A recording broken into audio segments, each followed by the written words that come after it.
Welcome back, everybody. Today we're going to take a stab at looking at World War I, primarily World War I over there. We're going to see some American connections today, but it's largely going to be about what is World War I, what's causing it, starts over in Europe, and what's going to eventually impact the United States enough to eventually join this war.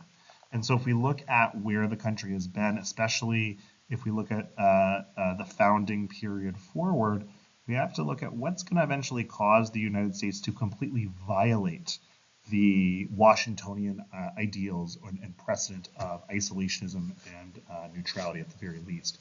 So we'll see where that's going, but you can also take a look back at some of our previous conflicts we've seen in this course about causes, and maybe you start identifying various causes like economic causes, for example, control of the fur trade in the French and Indian War. Maybe you see causes over land control like the Ohio River Valley in the French and Indian War, or land in the Mexican-American War, or acquisition of land after the Spanish-American War. Maybe you start looking at political dominance, right, in spheres of influence. We see like in the War of 1812 and threats to national identity. We see maybe some political aspects there, social aspects there, whether we start bringing in like the views over slavery and the control of slavery in the government and what that means to these individual states and questions of the power of certain governments. But all of these wars that we've seen so far, the United States has gotten involved in, or the colonies have gotten involved in, right, have left us with some important lessons and effects, and World War I is no different. So again, our major focus with World War I is looking at how America grows into be a world power, right? We're going to compare a lot between this and World War II. But the important thing for you to understand is you don't need to understand everything about World War I. Having some context of the events might be helpful, but you don't need to understand everything. Namely, how does it affect the United States of America? So when you look at Europe before the First World War and after, geographically, everything is going to radically change. So to get to that point, we have to start talking about what actually caused the war. And many teachers, historians, even if you took a general class, a non-AP class, you would come across the acronym MAIN. Militarism, alliances, imperialism, and nationalism caused this war. We're going to take a quick look at each one of them and how it pops off and why it's going to be a huge debate after the war and in the peace negotiations that the United States is going to be heavily involved in. If you look at militarism, in the years leading up to 1914, when World War I officially begins, the expenditures on defense has been consistently increasing. In some countries more than others. For example, if you look at Germany, Germany is the premier kind of military force at this point. So we see an increased expenditure on the military, which is going to just prime for when something happens, a particular event happens, that it's going to set off a series of events that people are ready to fight. When you look at the alliance system really set forth, alliances are starting to be formed across certain countries. Some are automatically aligned, some come aligned later, but when one individual is attacked, any member of that alliance is considered attack on them as well, and therefore it's going to trigger them to pull into the war. So you're going to see alliances form naturally as a form of defense and security because other countries are building up their military, but when one domino falls, the rest will fall. So if one small country in this alliance gets attacked, all of the others will come in as well.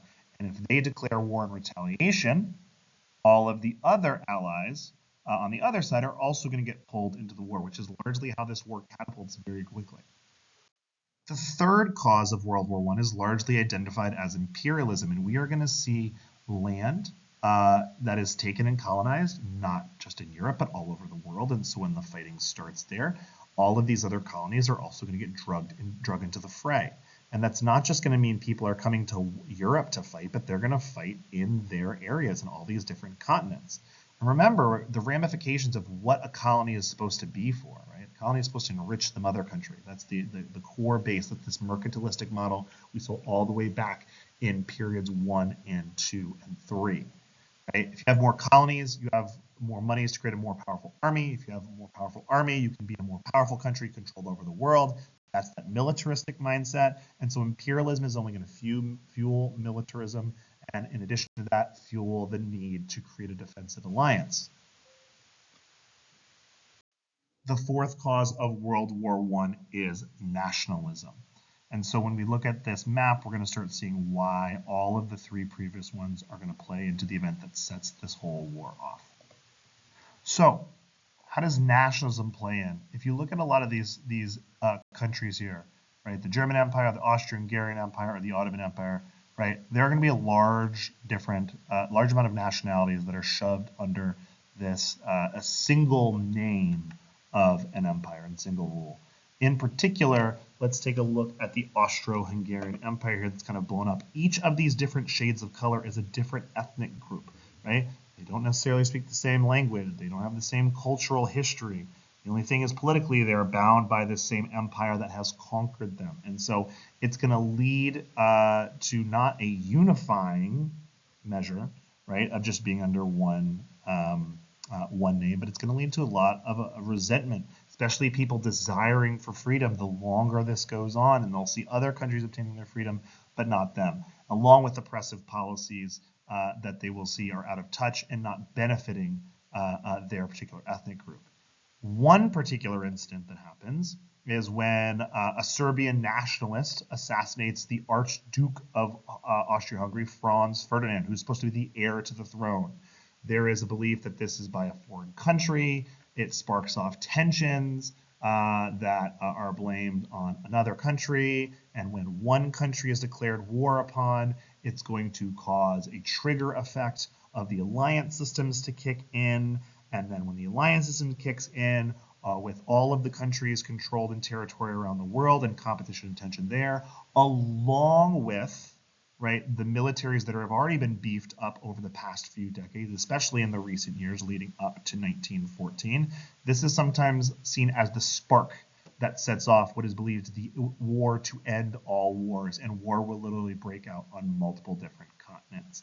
This is not something that is isolated just to Europe. It genuinely is a war to end all wars, so some believe. And at its time, it's known as the World War because World War II hasn't happened yet. They don't believe or think there will ever be a second one. But nationalism raises this underlying tension that sparks this war off. As you can see by this map, this is clearly a global conflict. We are going to see territory all over the world get involved, even North America when the United States joins in 1917. So if you're looking at Europe during this actual war, they're largely divided into two groups. The Central Powers, you'll see in purple here, Germany, Austria-Hungary, and the Ottoman Empire, and the Allied Powers, the United Kingdom, France, and Russia. Now there are other players, but these are the biggest players in the war. And so these two alliance systems are who are fighting, right? The bulk of this, and this will also branch out to other parts around the world. The war is kind of split between two fronts, like two areas where most of the fighting happens. You have the Western Front, special effects, and the Eastern Front. Now, these fronts of military fighting are where most of it's going to take place. You're going to see in this war many new military tactics facing off against some old, outdated strategies, which is going to lead to some gruesome fighting, gruesome conditions, and it's going to lead to a sentiment of many, not all, right, that war must be avoided at all costs. But a lot of the vengeance and retribution that's sought after the war is going to kind of precipitate some of the conditions that are going to spark World War II. We need to look at where the United States is in all of this because this is a AP U.S. history course. So you got to turn the clock back a little bit. 1912, Woodrow Wilson is elected. He is a massive change of pace from previous presidents, right? One, politically, right? We've had 3 Republican presidents leading up to this, whether it's William McKinley, Teddy Roosevelt, or Howard Taft, William Howard Taft. You are going to see Wilson again focus more so on the domestic aspect of his presidency, right, with the progressive reforms. And so his policy, like basically every other president up until this point, has been neutrality, right? America has not been involved in European affairs. This is the precedent set by Washington that is still in place. We've had some small breaks from that, but by and large, this has been true all the way through. You see progressives and women are organizing against the war, so there's actively an anti-war movement, especially because during war, a lot of attention and motivation is taken away from the domestic social reforms, so that would really hurt the progressive movement largely and slow down a lot of the progress that they're starting to make. And the other thing you have to think about is this is also following the spike in the wave of the Gilded Age of mass immigration coming to the United States. You have immigrants from both sides of this war, and so no matter who you join, you are going to really upset one end of the country. So although a majority of the United States supported the war, or supported the Allies and the Allied countries, they wanted to avoid war. And so that is largely going to be the precedent and the force going forward. But we got to look at eventually something's going to change that. There were a variety of different threats to American neutrality from the beginning. But again, we've had threats to American neutrality before. Go all the way back to the George Washington presidency and look at the debates between Hamilton and Jefferson over what to do, or you look at the Adams's handling of France, or Jefferson and Madison's handling of England and France as well. And so looking at those issues, so we've had this before, but something is going to break us here in World War I. So both Germany and England are both actively lobbying America to enter into the war on their side. England is largely appealing to the deep cultural ties, a lot of propaganda about how barbaric and savage and the atrocities German soldiers are committing. Meanwhile, Germany is blaming the war on other people, that they are the ones that were being attacked and violated, and therefore they were the ones that were justified in fighting. They didn't start the war, but they had to fight to defend themselves, and that's why the United States should join the Central Powers instead. That didn't pull the United States in. There were threats to American trade networks, especially with England and France, and that largely becomes the strongest bond. Again, we don't want to go back into a recession like 1893, and so as a result, that maintaining that strong relationship is very, very important. And really the most serious threat that the United States faced leading up to American involvement in the war was Germany's violation of the right to freely navigate the open waters as a neutral state. So England has begun throughout this war to start blockade Germany to cut off any sort of war supplies, but it's also going to cut off American ships. America is a neutral nation. This is a very similar argument you heard if you go way back to George Washington that Wilson is trying to make, that this blockade is infringing on America's right to trade. We are not involved in this nation, but you are inhibiting our ability to function and to make money. But because of the Allied powers being more closely aligned economically with the United States, there are massive amounts of purchases being made by these governments and these militaries to fuel their war efforts, that it's really going to help fuel the American economy during the early 19-teens. And so although there are going to be some protests about the British blockade, right, there's going to be this economic benefit automatically that's starting to form between the United States and the French and the British, that is going to kind of make that start to go away a little bit, or at least quiet or replace it. And all of the loans and the trade really just continue to draw America closer and closer to the Allies as trade, consequently, or conversely, starts to decrease with the German state, the German Empire.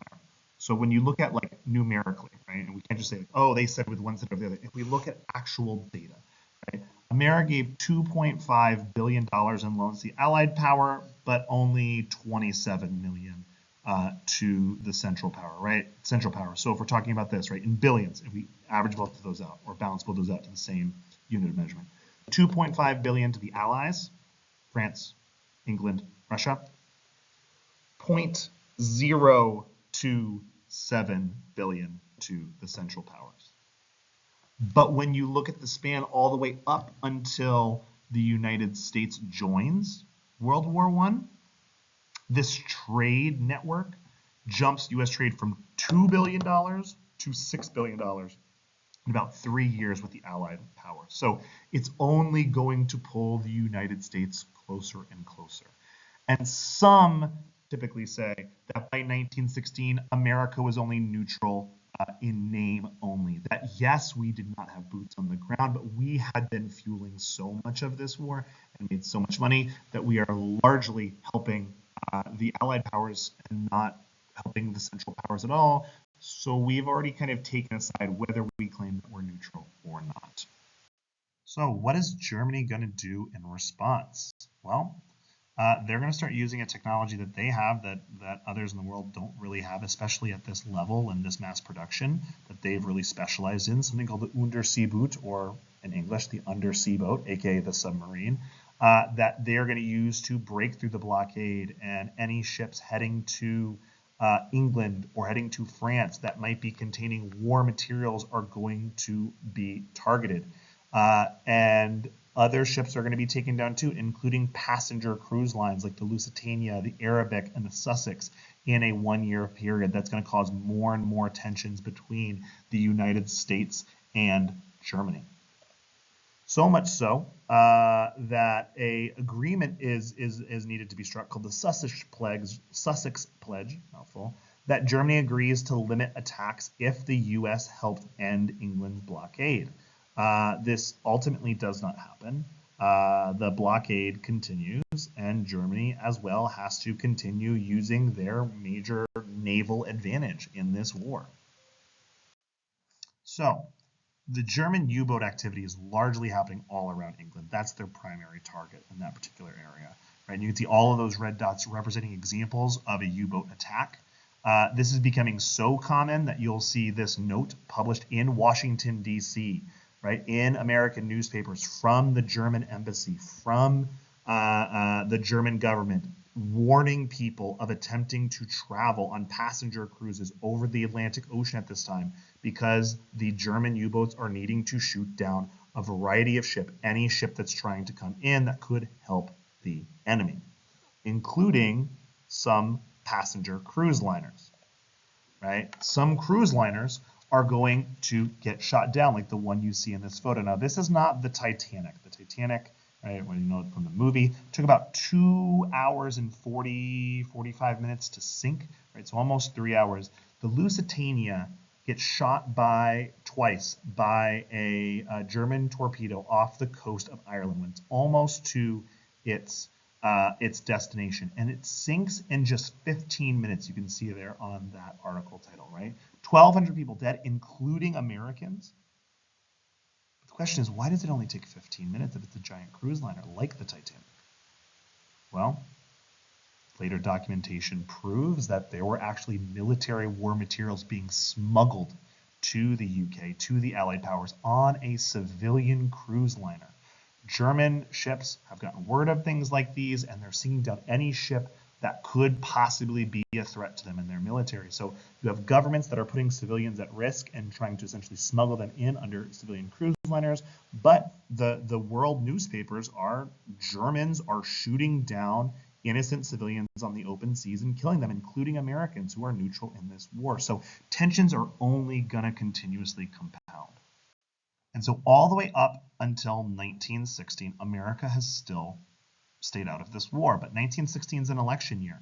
And so Woodrow Wilson is going to have to balance this pressing larger call for war, as well as the threats on the United States that are starting to brew. He really starts to appeal to the anti-war voters and progressives. He runs on the slogan, "He kept us out of war," which is going to be very ironic very fast. But instead of just saying we're not going to war ever, he does argue for preparedness, right? Build up the U.S. military in the event that America needs to join the war, but he's not actively seeking out to join the war. And so by bringing these two sentiments together, as well as his relative popularity at the time, Woodrow Wilson is able to win his re-election in 1916. Now, it is not universal. It's not easy. If you look at the Electoral College vote, he wins 52% of the Electoral College vote. Remember that states are worth different Electoral College points, and the highest density of people are living in the North. So if you look at New York with 45 points, Pennsylvania, 38, Illinois, 29, electoral college points. Massachusetts, 18. These are very, very, very highly populated areas. So he wins, right? He wins, definitely, it's clear.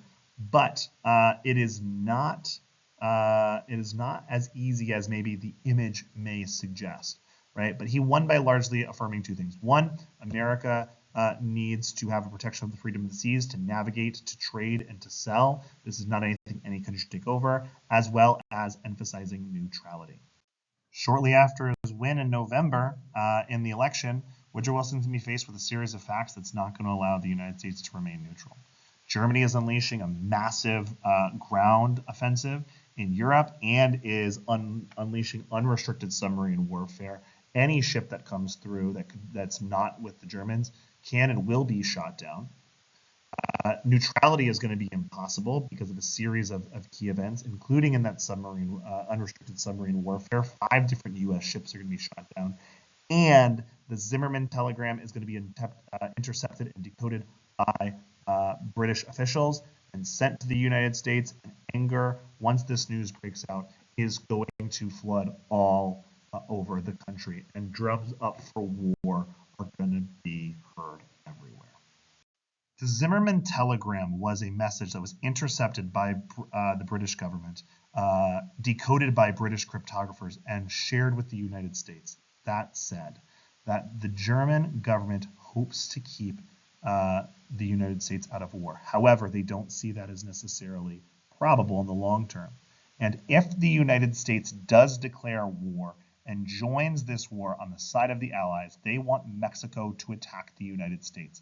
It will keep them busy, buy Germany time to end the war in Europe so they can come over and help Mexico defeat the United States. And if they do, Germany will help Mexico reclaim the land they lost in the Mexican-American War. Remember, that is not that long ago, 1848. We are in the early 19 teens, so we are 60 to 70 years in the future, not very far off. There's still some resentment there. That's one generation away. 2, we already almost went to war with Mexico under Woodrow Wilson, right? If you remember from the last lesson, looking at disputes over the border with Pancho Villa during the Mexican Revolution in the early 1900s. Right? So we've already seen tension brewing, and this seems incredibly, incredibly plausible. In this photo, we can see a great irony, right? This is just after he has been reelected in November on the platform that he kept us out of war. On April 2nd, 1917, Woodrow Wilson asked Congress to make a declaration of war to, quote, make the world safe for democracy. So America has joined a war in Europe, and we'll see where this takes us. What does American participation actually look like? So it's 1917, and we're going to hop overseas and see what the United States role looks like on the battlefield. By the time America joins the war in 1917, it's drastically changed from the beginning. Number one, the Allies were on the brink of defeat for 2 large reasons. First reason being the U-boats, the submarines, have effectively eliminated any of the Allied supplies coming in, and that is a huge wear that's really starting to tear down on the Allied powers. Number 2, their other major ally that's splitting the German and Austro-Hungarian attention to the east and the west at the same time has pulled out of the war. A revolution in Germany takes place. Russia is going to disperse and cease to exist. It's going to be the Soviet Union very shortly after with the communist takeover by the Bolsheviks. We're going to see them pop up in our story very, very quickly after the war and be very important to American history in the 1900s. But now the German Empire and their allies can put all of their effort in pushing westward. The U.S. Army and Navy have to mobilize. Yes, we've increased in size, but we do not have military leaders who have prepared a plan for war. In the minds of the American military, to plan for war is to violate the terms of neutrality. We haven't had much experience. The most recent military experience anyone has really had in this country was trying to chase down Pancho Villa in Mexico, and we couldn't catch him. So that didn't work out. And then before that is a very, very, very, very quick war. Remember, only about 6 months in the Spanish-American War. So that's not much. And before that, you got to go all the way back to maybe the Plain Wars or the U.S. Civil War, and all of those soldiers are dead or retired or no longer largely functioning, or if they are very, very high in age. So although many people wanted a volunteer army, we needed bodies still. And so Woodrow Wilson really pushed Congress to pass a Selective Service Act. There were 24 million people that registered for this war, and 2.8 were drafted to fight for this war in Europe. It called for all men that were between the ages of 21 to 30, but eventually raised that from 18 to 45 to really open this net of people that were going to be drafted to try to fuel this giant war machine that we had not fully prepared. African Americans largely were subject to drafts. They had to fight during World War I in segregated units. So you're willing to die for your country, but you can't sleep in the same barracks as someone with a different skin color. So although we're going to see some progress forward, we're going to see some great American heroes that were black, the mistreatment there is still going to be it's not going to be covert in any capacity. It's still going to be very overt. We're going to see that segregation of units and barracks all the way through World War II. To try to help mobilize the war effort, the United States is going to target various groups in a large-scale propaganda campaign. You may have seen this famous political cartoon on the left, "I want you" for the U.S. Army, right? We're going to see Uncle Sam over on the right there, flexing his guns, flexing his muscles, getting ready to go fight the war with a bald eagle in the background. You see calls for all different branches of the armed forces and a lot of different sentiments being invoked. For example, it's subtle perhaps, and maybe you missed it, but over in this poster on the right, "Tell that to the Marines." If you look on the newspaper, it says, "Huns will kill women and children," right? This idea that we're going to stand up for the innocent. These are these barbaric savages that we are going to fight. We're the good guys, they're the bad guys. And that sort of mentality is really starting to be drummed up by the war machine and the propaganda campaign. So by the time this mobilization really starts to kick up, the first U.S. troops actually arrive in about June 1917, but none of them actually see action until 1918. So they're coming in much, much, much later in the game, fresh legs, but definitely a very different view of the war than the countries that have struggled for over 4 years at this point on the battlefield. We're going to be especially useful in pushing a counterattack back into Germany and help turning the tide to put pressure on the German forces with a set of fresh legs and fresh bodies continuing to enter into this war. However, most Americans were not ready for the reality of war. Many viewed war before World War I, also those in Europe, as this like heroic going off to war story. They're going to come back heroes, but in reality, it's much, much more violent and gruesome. However, the reality of World War I is something very different. It's very gruesome. It's very violent. It's very tightly packed together. There is not a lot of movement per se in land taken, and it's a grueling shrug of war with either side not giving up much land. And you see conditions like this, let alone when it starts raining and disease starts setting in and you have nowhere to go. The injuries are going to become increasingly more severe, and so medical practices are not yet up to date on how to deal with them. Infection's going to set in, a lot of amputeeism, and so many Americans, before they get to the front line, are going to have this kind of optimism and romanticism about war that is going to drastically change in the post-war period, especially when veterans start coming home with all of their scars. And these men are not even the most severe, right, that you see in this photo. It's going to get more and more graphic as the war goes on and more people do return home. Part of the reason for this was because World War I was at this crossroads of military history where we have very old military tactics facing brand new technology that hadn't really been seen on a large scale in the battlefield before. Trenches, which are defensive means, digging in a hole, essentially holding your ground rather than charging in the open land. Machine guns, for the first time, able to rapid fire and mow down groups of people. Long-range artillery that you can hit targets that you can't necessarily even see. Chemical warfare is used wildly. We see the use of planes on the battlefield and tanks on the battlefield At the exact same time, you're going to see very old tactics. These old tactics include cavalry charges on horses with pikes. You are going to see swords and bayonet and hand-to-hand fighting.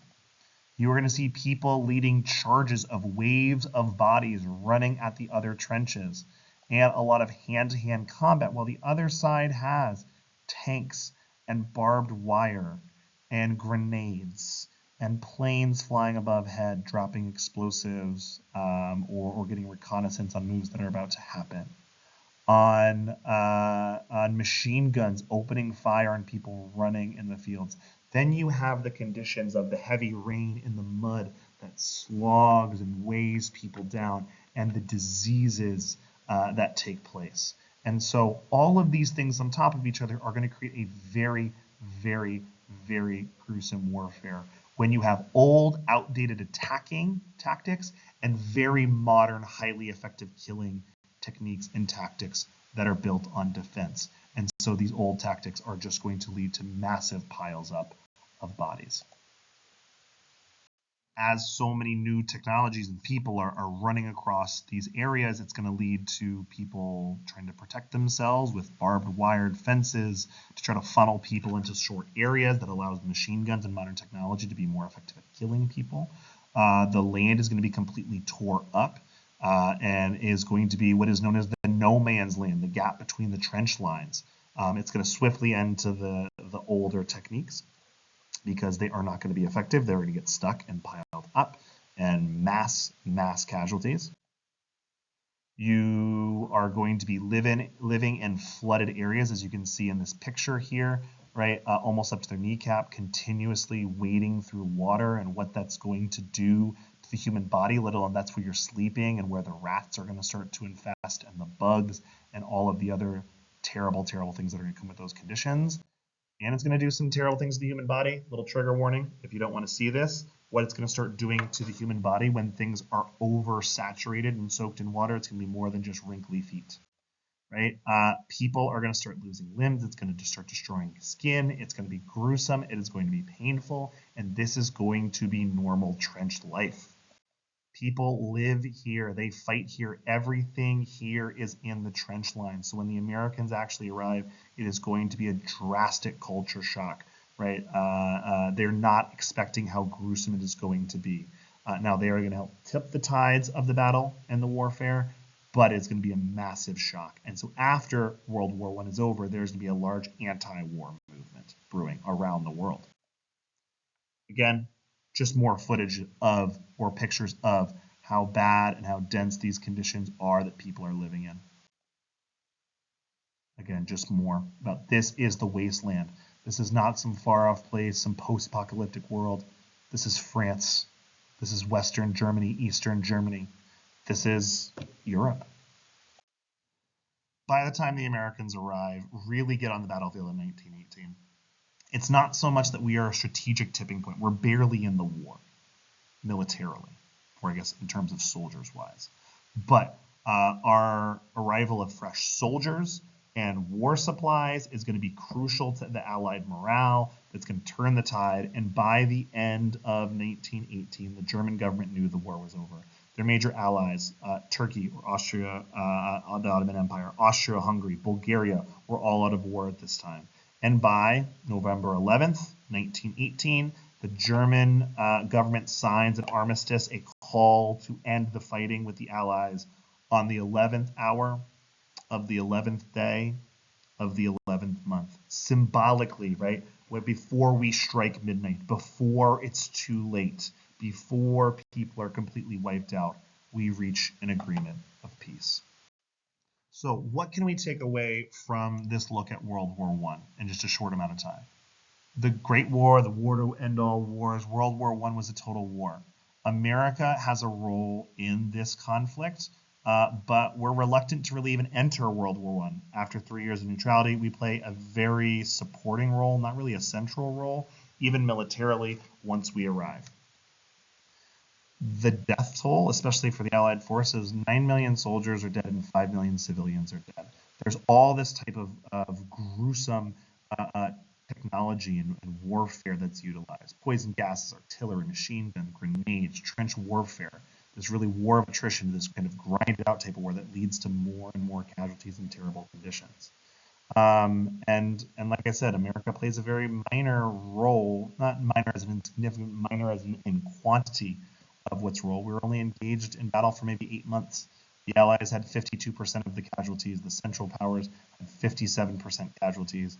Meanwhile, the United States only had 6.8% in terms of casualties. So there's levels to this. However, as far as American history is concerned, World War I had a huge impact on our home front economically, politically, and culturally, which we're going to take a look at our next lesson. And we did help tip the final balance of this war. And so the United States is going to insert itself into the peace negotiations, but there's going to be a lot of friction between those countries that suffered and fought for a long period of time, like France and England, versus that of the United States, who comes in much, much later.